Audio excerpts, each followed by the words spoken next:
Ashrafi coaching classes के इस YouTube platform पर आपका हार्दिक स्वागत है। अगर किसी भाई ने इस चैनल को सब्सक्राइब नहीं किया तो इस चैनल को सबसे पहले सब्सक्राइब करें और लाइक शेयर जरूर करें दोस्तों। तो हमारा जो सबसे पहला क्वेश्चन है, कमला बेनीवाल जिनका हाल ही में निधन हो गया है, किस राज्य की पहली महिला मंत्री थी दोस्तों? तो राजस्थान की। किस राज्य की? तो राजस्थान की। राजस्थान की अगर बात करें दोस्तों तो राजस्थान की पहली महिला मंत्री कमला बेनीवाल 97 वर्ष की आयु में 15 मई 2024 को जयपुर में निधन हो गया है।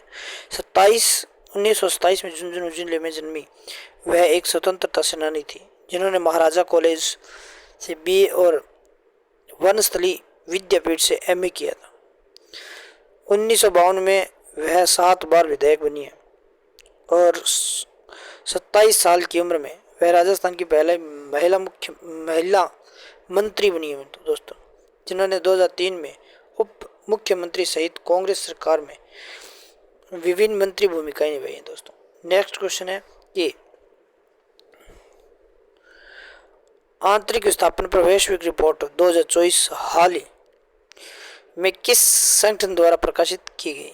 तो जिनेवा स्थित आंतरिक विस्थापन निगरानी केंद्र में।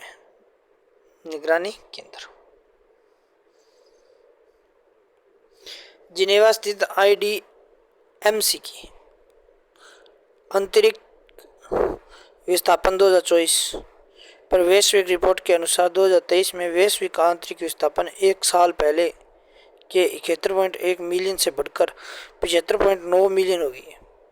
रिपोर्ट में आपदाओं के कारण 7.7 मिलियन, भूकंप के कारण 1/4, संघर्ष के कारण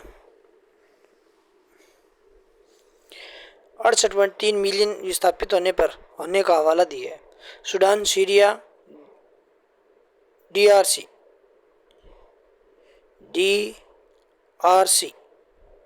democratic Republic of Congo, Colombia और यमन में लगभग आधे IDP रहते हैं।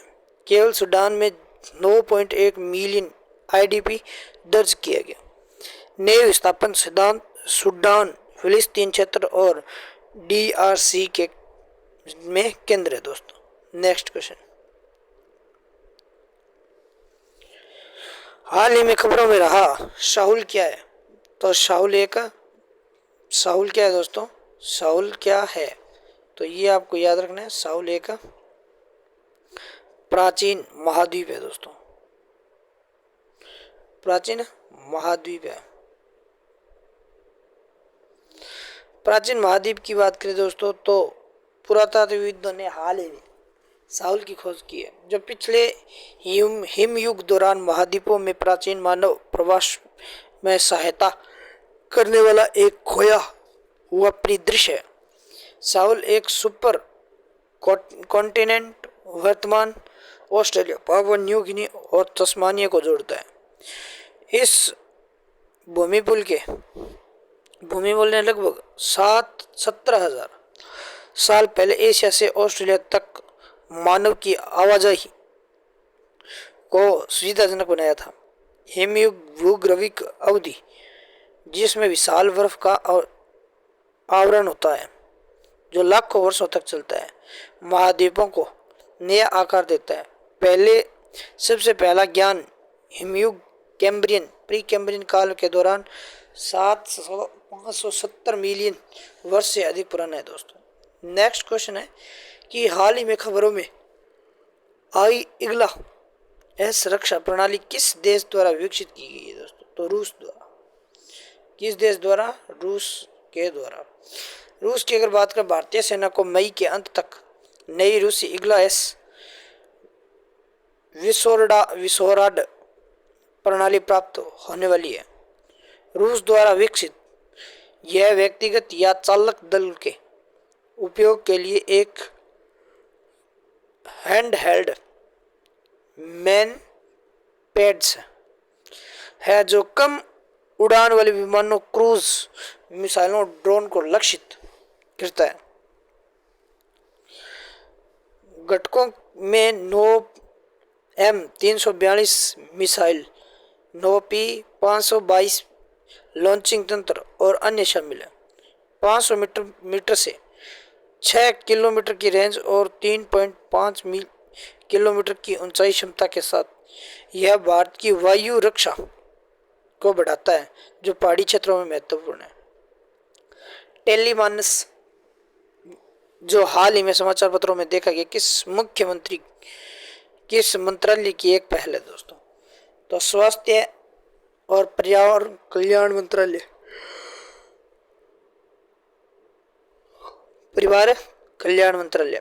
टेलीमान स्वास्थ्य और परिवार कल्याण मंत्रालय की एक पहल 23 उत्कृष्टता केंद्रों के साथ देश भर में मुफ्त टेली मानसिक स्वास्थ्य सेवाएं प्रदान करती है।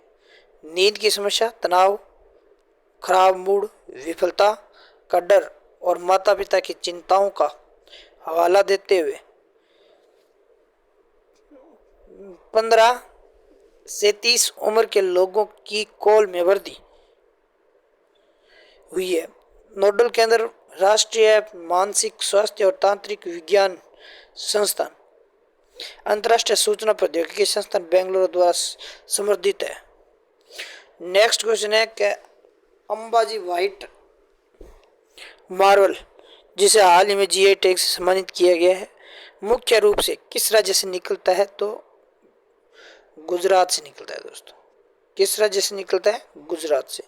गुजरात के अंबाजी में खनन किए गए संगमरमर को केंद्र सरकार से भौगोलिक संकेत यानी जीआई टैग प्राप्त हुआ है। अंबाजी व्हाइट मार्बल के रूप में जाने जाने वाला यह एक अद्वितीय भूरे या बेज रंग की नसों के साथ अपनी प्राचीन सफेद रंग के लिए प्रसिद्ध है।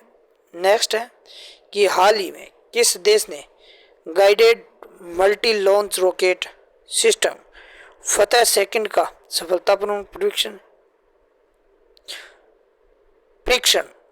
प्रक्षेपण किए दोस्तों? तो पाकिस्तान ने। किस देश ने किया? पाकिस्तान ने 400 किलोमीटर की रेंज वाली अपनी स्वदेशी guided multi launch rocket system Fateh 2 का सफलतापूर्वक परीक्षण किया। उन्नत एवियोनिक्स और नेविगेशन से सुसज्जित यह उच्च स्टिक लक्षणीकर करण और सुनिश्चित करता है। इंटर सर्विसेज पब्लिक रिलेशंस ने सिस्टम की क्षमताओं को बताया। किस देश ने महिला विश्व कप 2027 का मेजबानी घोषित किया है दोस्तों? तो ब्राजील ने।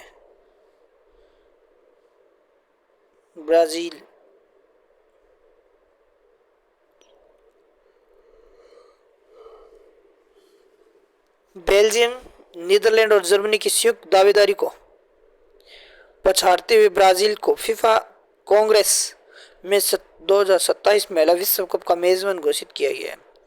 यूरोपियन बोली के लिए ब्राजील को 78 के मुकाबले 119 वोट मिले। यह निर्णय ब्राजील के पक्ष में फीफा के तकनीक मूल्यांकन के बाद लिया गया। ब्राजील की बोली में उद्देश्य से निर्मित स्टेडियम और मजबूत व्यावसायिक समर्थक शामिल था।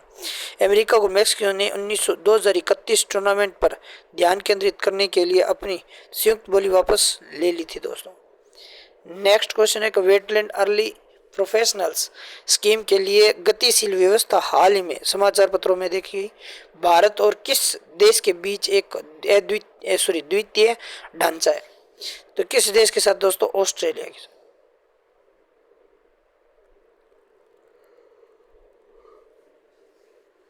ऑस्ट्रेलियाई संघीय बजट 23 मई 2023 से शुरू होने वाली भारतीय नागरिकों के लिए प्रतिभाशाली प्रारंभिक पेशेवर योजना के लिए नागरिकों के लिए गतिशील व्यवस्था की घोषणा की। ऑस्ट्रेलिया और भारत के बीच प्रवासन और गतिशीलता साझेदारी व्यवस्था का हिस्सा है।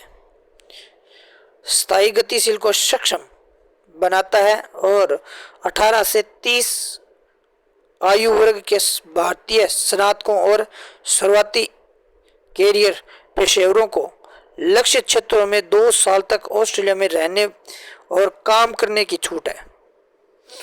नेक्स्ट है, हाल ही में खबरों में देखें बाओबाब क्या है। तो बाओबाब क्या है दोस्तों? पर्णपाती वन या पेड़ है।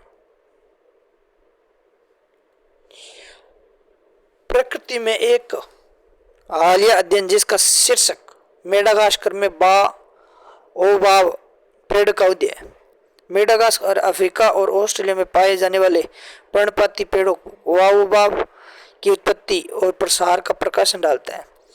50 मीटर तक ऊंचे कद और 2000 साल तक की लंबी उम्र के लिए जाने जाने वाले ये पेड़ खतरों का सामना कर रहे हैं। बाओबाब भारत में भी मौजूद है। आंध्र प्रदेश के गोलकुंडा किले के पास एक उल्लेखनीय 400 साल पुराना पेड़ है। तो आज के लिए बस इतना ही। अगर ये क्लास आपको अच्छी लगी है तो ज़्यादा से ज़्यादा शेयर, सब्सक्राइब और लाइक करना ना भूले दोस्तों। धन्यवाद।